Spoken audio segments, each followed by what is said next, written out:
अस्सलाम वालेकुम, this is Aftar Nasir. Last हमने एक्सरसाइज 2.6 कंप्लीट कर ली थी। अब हम करने जा रहे हैं इसी चैप्टर की रिव्यू एक्सरसाइज, और उसमें क्वेश्चन नंबर 1 हमारे पास है कि हमने ये मतलब मल्टीपल चॉइस हैं 15 है, इसमें हमने करेक्ट ऑप्शन फाइंड आउट करना है। तो उसके लिए क्या करते हैं, हमारा फर्स्ट क्वेश्चन कहता है 27x raise to power -1 whole power -2 over 3। तो इसको सॉल्व करना है और देखना है कि इन 4 आंसर में कौन सा करेक्ट है। तो इसके लिए हम क्या करेंगे, हमारे पास है 27x -1। आपको पता है जो 27 है इसको हम ऐसे लिख सकते हैं, 27 को फैक्टराइज करें तो ये 9 3 3 9 3 1 3, तो ये 3 टाइम 3 3 आ गया। तो हम लिख सकते हैं 3 raise to power 3 x raise to power -1 whole power -2 over 3। तो नेक्स्ट हम क्या करेंगे, इसको सेपरेट कर लेते हैं। ये 3 रेज टू पावर 3 को सेपरेट कर लिया और इधर हमारे पास -2/3 आ गया, और ये -1 को सेपरेट किया तो ये हमारे पास 2/3। तो ये 3 3 से काट गया तो हमारे पास आ गया 3 रेज टू पावर -2, और इसको मल्टीप्लाई किया तो ये 2/3। तो मज़ीद इसको सॉल्व किया तो ये देखें ये 3 रेज पर -2 है, इसको डिनोमिनेटर में ले जाएंगे तो हमारे पास आ जाएगा 3 रेज टू पावर 2। ये ऊपर ही रहेगा, इसको हम ऐसे लिख सकते हैं x² होल पावर 1/3। मैंने आपको बताया था कि पावर के ऊपर जब पावर हो तो मल्टीप्लाई हो तो ऐसे आ जाता है। अगर ऐसे लिखा हो तो उस तरह से भी लिख सकते हैं ना। मैंने बताया था कि जैसे a raise to power n है और उसके ऊपर m लिखा हुआ हो तो इसको हम ऐसे भी लिख सकते हैं nm, पावर पावर से मल्टीप्लाई हो जाती है। अगर इस तरह लिखा हो तो इसको हम ऐसे भी लिख सकते हैं n इंटू m। तो ये इफ़ एंड ओनली इफ़ का केस है, इसमें एक दूसरे को सेपरेट भी किया जा सकता है और उसको कंबाइन भी किया जा सकता है। तो ये कंबाइन था, इसको हमने सेपरेट कर लिया। अब मज़ीद इसको सॉल्व करेंगे तो ये x² 1/3 जो है वो स्क्वायर रूट के साथ इस तरह से लग जाएगा, और नीचे हमारे पास 3 रेज टू पावर 2 है तो इसको हम 9 लिखते हैं। तो ये हमारे पास इसका करेक्ट आंसर है। तो ये इसका ऑप्शन ए हो गया। नेक्स्ट हमारे पास है राइट 7 रूट जो है 7th रूट है x का इन एक्सपोनेंशियल फॉर्म। इसको एक्सपोनेंशियल फॉर्म में लिखना है। तो आपको पता है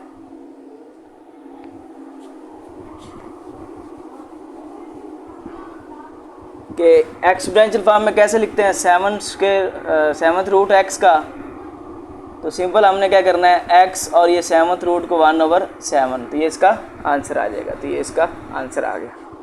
नेक्स्ट हमारे पास है right 4 raise to power 2/3 with radical sign. तो रेडिकल साइन में लिखना है इसको हमने। तो सिंपल हम इसको क्या करेंगे, 4 रेज टू पावर 2/3, इसको सिंपल हम ऐसे लिख सकते हैं, इसको सेपरेट कर लिया पावर्स को। तो मज़ीद अगर इसको सॉल्व करते हैं तो ये हमारे पास जो 3 है इधर आ जाएगा, तो ये इसका आंसर आ जाएगा। तो ये हमारे पास इसका ए आंसर आ गया। बड़ा इजी काम है। नेक्स्ट इसमें कहता है in this situation the radicand is. अब इसके अंदर रेडिकेंड मैंने बताया था सारे का सारा ये रेडिकल है, और इसके अंदर जो 35 है जो इधर होता है इसके नीचे वो हमारे पास रेडिकेंड होता है। तो इसका आंसर 35 आ गया। नेक्स्ट हमारे पास है इसको मज़ीद हम इधर तक सॉल्व कर चुके हैं तो इसको रेज कर देते हैं।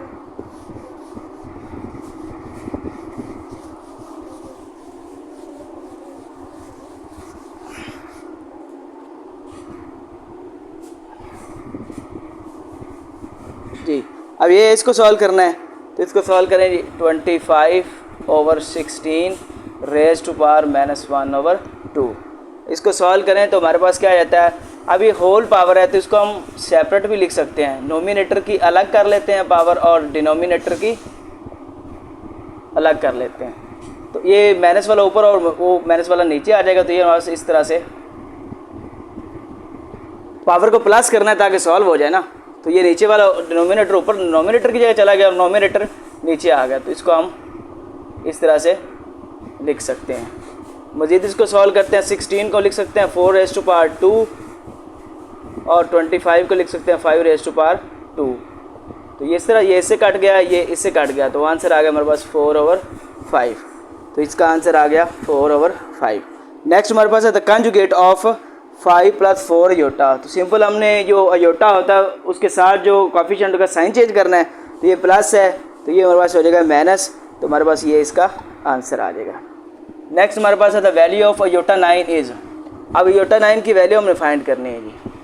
तो वो कैसे होती है, आपको पता है कि अयोटा स्क्वायर अगर बन जाए तो उसकी वैल्यू -1 होती है, तो उसको हम सॉल्व कर सकते हैं। तो अयोटा जो 9 है इसको हम ब्रेक करें तो हमारे पास आ जाता है अयोटा और अयोटा 8। तो ये अयोटा और अयोटा 8 जो है इसको लिख सकते हैं हम iota square raise to power 4 को 2 से मल्टीप्लाई करें तो 8 बनता है ना, तो इसको हमने ऐसे लिख लिया। अयोटा और अयोटा स्क्वायर जो है इसको हम लिख सकते हैं -1 रेज़ टू पावर 4। तो ये -1 है और इसकी पावर इवन है। तो मैंने बताया अगर पावर इवन हो तो साइन चेंज वो प्लस हो जाता है, अगर ना हो तो वैसे ही रहता है। तो इसका साइन प्लस हो गया तो इसका आंसर हमारे पास आ गया अयोटा।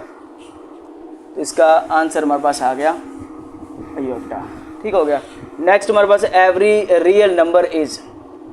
तो हर जो रियल नंबर है वो क्या होता है, पॉजिटिव इंटीजर तो नहीं हो सकता, क्योंकि जो रियल नंबर है पॉजिटिव इंटीजर रियल हो सकता है, रियल पॉजिटिव नहीं हो सकता, क्योंकि रियल एक बड़ा नंबर है।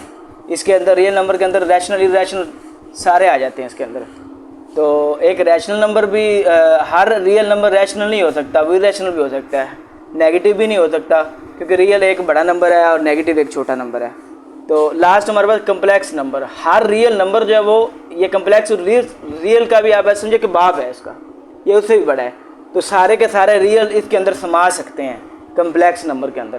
तो हमारे पास इसका आंसर क्या आ गया, कम्प्लेक्स नंबर। नेक्स्ट हमारे पास है 9 रियल पार्ट ऑफ दिस। इसका रियल पार्ट फाइंड करना है जी। तो रियल पार्ट फाइंड करने के लिए हम इसको सॉल्व करेंगे। 2ab aorta plus iota square. तो इसको मज़ीद सॉल्व करें। 2ab अयोटा स्क्वायर आपको पता है किसके इक्वल होता है, -1 के। तो इधर -1 लिख लिया। अब 2ab को अयोटा से मल्टीप्लाई करें तो हमारे पास आएगा 2ab अयोटा, और इसको मज़ीद अगर 1 से मल्टीप्लाई करें 2bab। तो इसमें हम देखें तो हमारे पास उसने कहा कि रियल पार्ट देखना है। रियल पार्ट हमारे पास इसमें क्या आ रहा है, -2ab। तो -2ab हमारे पास ये आ गया। नेक्स्ट इस जो 10 क्वेश्चन इसमें कहता है कि इमेजिनरी पार्ट ऑफ दिस। इसका इमेजिनरी पार्ट देखें जी। तो ये हमारे पास आ जाएगा -3 अयोटा 2। तो इसका इमेजिनरी पार्ट ये -अयोटा इससे मल्टीप्लाई होगा तो ये -3 अयोटा स्क्वायर हो जाएगा, और ये -2 और अयोटा से मल्टीप्लाई है -2 अयोटा। तो मज़ीद सॉल्व करें तो ये हमारे पास अयोटा स्क्वायर -1 होता है, और ये 2 अयोटा वैसे ये माइनस प्लस -2 अयोटा। तो उसने बात की इमेजिनरी पार्ट की। तो इमेजिनरी पार्ट इसका अयोटे के कोफिशिएंट को कहते हैं। तो ये मेरे पास -2 आ गया। Next which of the following sets have the clear property with respect to addition. ये 4 दिए गए 0 0 -1 0 1 एंड 1 स्क्वायर रूट 2 1/2। इसमें से बताना है कि कोई सेट ऐसा बताएं जो क्लियर प्रॉपर्टी को सेटिस्फाइड करता हो, जो क्लियर प्रॉपर्टी को सेटिस्फाइड करता हो। तो सेटिस्फाइड क्लियर प्रॉपर्टी को सेटिस्फाइड करने से मुराद ये होता है कि हमने एक सेट के अंदर जो नंबर दिए गए उनको आपस में ऐड करना है, आंसर उसी सेट के अंदर आ जाए, तो फिर वो क्लियर प्रॉपर्टी कहलाता है। तो सबसे पहले हमारे पास है 0। तो अंडर एडिशन की बात कर रहा है। अगर हम 0 को 0 में ऐड करें तो आंसर आता है 0, तो वो इसी को बिलोंग कर रहे हैं। ठीक हो गया। नेक्स्ट जो हमारे पास है 0 और -1। 0 और -1 हमने ले लिए 0 और -1। 0 और -1 को जब हम ऐड करते हैं तो हम देखें अगर -1 को -1 में ऐड किया जाए तो आंसर आता है -2, जो इस सेट को बिलोंग ही नहीं करता, जो इस सेट को बिलोंग ही नहीं करता। तो हमें कोई एक भी ऐसा एलिमेंट मिल जाए जो इस सेट को बिलोंग ना करे तो वो क्लियर प्रॉपर्टी को सेटिस्फाइड ही नहीं कर रहा। 0 तो एक ही एलिमेंट उसको हमने ऐड किया तो वो उसको सेटिस्फाइड कर दिया, लेकिन ये सेटिस्फाइड नहीं कर रहा, तो इसका मतलब ये तो नहीं होगा। नेक्स्ट हमारे पास 0 और 1। 0 और 1 में हम 1 को 1 में ऐड करते हैं तो आंसर आता है 2। तो ये 0 और 1 को ये भी बिलोंग ही नहीं कर रहा, तो ये भी सेटिस्फाइड नहीं करेगा। नेक्स्ट हमारे पास है जी 1√2 और 1/2। तो अगर हम इसमें से अगर 1 और 1 ले लें तो ये 2 बनता है, और 2 इस सेट को बिलोंग ही नहीं कर रहा। इसमें हमारे पास है 1√2 और 1/2। हो सकता है कि इसमें से कुछ लें वो इस सेट को बिलोंग करें, लेकिन ये 1 तो नहीं कर रहा ना, जो इससे पहला एलिमेंट है, पहला एलिमेंट ही नहीं इसका कर रहा। तो आगे को कर भी जाए तो इसका मतलब है कि ये इसको सेटिस्फाइड नहीं कर रहा। तो हमारा आंसर जो है वो यही बनेगा, क्योंकि ये हर लिहाज से इसको सेटिस्फाइड कर रहा है। नेक्स्ट हमारे पास है the name the property of real number. हम इसका नेम बताएंगे ये कौन सी प्रॉपर्टी है। तो आपको पता है कि एक ऐसा एलिमेंट जिसको दूसरे से मल्टीप्लाई करें और उसकी एक्चुअल वैल्यू में फ़र्क ना पड़े, वही सेम रहे, तो वो हमारे पास मल्टीप्लिकेटिव आइडेंटिटी कहलाती है। अब मल्टीप्लिकेशन का साइन है तो मल्टीप्लिकेटिव आइडेंटिटी ही कहलाएगा। अगर इधर प्लस होता तो उस वक्त इधर ज़ीरो होती तो उसको हम एडिटिव आइडेंटिटी कहते।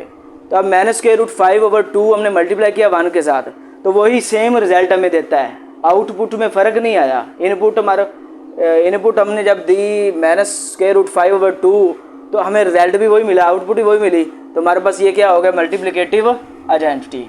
नेक्स्ट हमारे पास है 13, if x y z belong R z less than 0। इसको आपने गौर से देखना है, z इसमें नेगेटिव है, 0 से भी छोटा तो नेगेटिव है, सिंपल।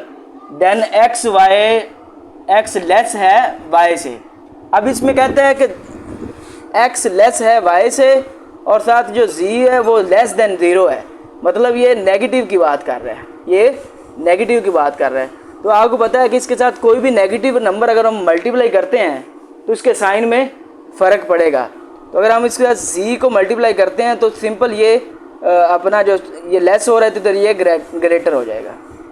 तो नेगेटिव साइन से इसमें फ़र्क पड़ा तो एक्स जी और वाई जी जो ग्रेटर है वो हमारे पास ये आ गया। अगर ये नेगेटिव ना होता, ग्रेटर दैन 0 कह लेता तो इसमें कोई फ़र्क नहीं पड़ना था, सिंपल हम वही कर लेते। अगर ये पॉजिटिव होता, if then positive that positive. तो नेक्स्ट हमारे पास है if A B belong R then only one of A B. अब कहता है, अब देखें ए बी दो हमारे पास रियल नंबर है, उसके अंदर ए बी के इक्वल है, ए बी से लेस है या ए बी से ग्रेटर है। तो हमें पता है कि वो हमारी प्रॉपर्टी जो होती है वो ट्राइचोटोमी प्रॉपर्टी कहलाती है। नेक्स्ट कहते हैं नॉन टर्मिनेटिंग नॉन रिकरिंग। अगर टर्मिनेटिंग और रिकरिंग हो तो रैशनल होता है, तो नॉन टर्मिनेटिंग और नॉन रिकरिंग का मैंने बताया था कि अगर इस तरह का सिनेरियो बन जाए तो वो डेसिमल जो रिप्रेजेंट्स होता है उसको हम कहते हैं इर्रेशनल नंबर। अगर टर्मिनेटिंग होता रिकरिंग होता तो उस वक्त सिंपल हम उसको रैशनल नंबर कह देते, लेकिन दोनों उसके उल्ट है। तो इसका मतलब वो क्या कहला रहा है, हमें कह रहा है कि ये एन इर्रेशनल नंबर आ जाएगा।